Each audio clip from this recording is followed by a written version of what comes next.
سلام بچه ها، امیدوارم روز خیلی خوبی داشته باشین. من شادرولی هستم و به یه ویدیو دیگه خیلی خوش اومدین. امروز اومدیم بهتون یاد بدیم آقا مثلا شما میخواین رمز اکانت کال آف دیوتی موبایلتون رو عوض کنین، ولی اون کد تایید 2 مرحله‌ای از طرف اکتیویژن برای شما نمیاد و این که مثلا بجز کد کلا چیزای دیگه کلا هیچی از طرف اکتیویژن براتون نمیاد تو اون ایمیل. و اینکه اومدیم امروز این مشکل رو حل کنیم که خیلی هم پیش میاد، واسه خودم پیش اومد ولی با این روش درستش کردم و اومدم به شما یاد بدم. آقا لایک و کامنت و سابسکرایب فراموش نشه. سریع ساب کنید آقا، میخوام 100 تایی بشیم. سریع ساب کنید بریم سراغ ویدیو. لیتس گو. آقا شما میرین توی گوگل و سایت اکتیویژن رو سرچش میکنید و آقا اون پایین اکتیویژن لوگین اکتیویژن میزنید و بعد یه بار لاگین کنید. وای میسیم تا بیاد. خب آقا اومد اینجا. آقا میایین رمز جیمیلتون رو میزنید.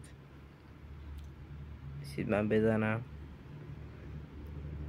خب آقا و من ربات نیستم رو میزنیم.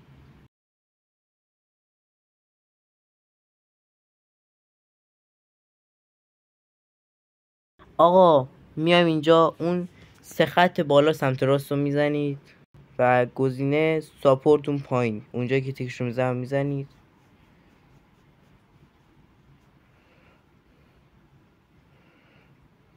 خب اینجا میاین پایین یکم آروم آروم همینجوری و دنبال این عکس کال آف موبایل میگردین، میزنین روش.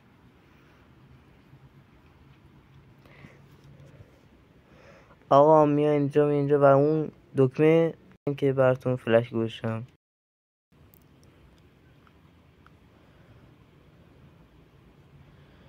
خب بذار اینجا بیاد برامون. خب اومد. حالا شما اینجا همینجا باید بیاین پایین دنبال عکس کال آف موبایل بگردین. ردش کردم فکر کنم. ایناش میزنین رو عکسش آقا و دیوایسمون اندروید.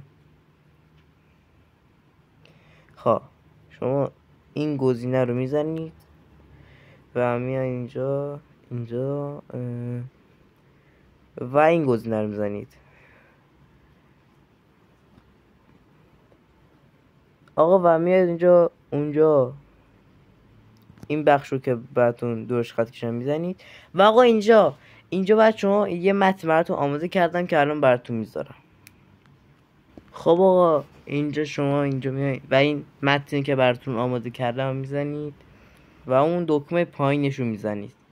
حالا من نمیزنم چون یه بار زدم. و آقا وقتی که این دکمه رو زدین شما میرین توی جیمیلتون همونجا که از طرف اکتیویژن پیام نمیاد. آقا نکنین اولین پیامی که براتون میاد اینجا که درش خط کشیدم.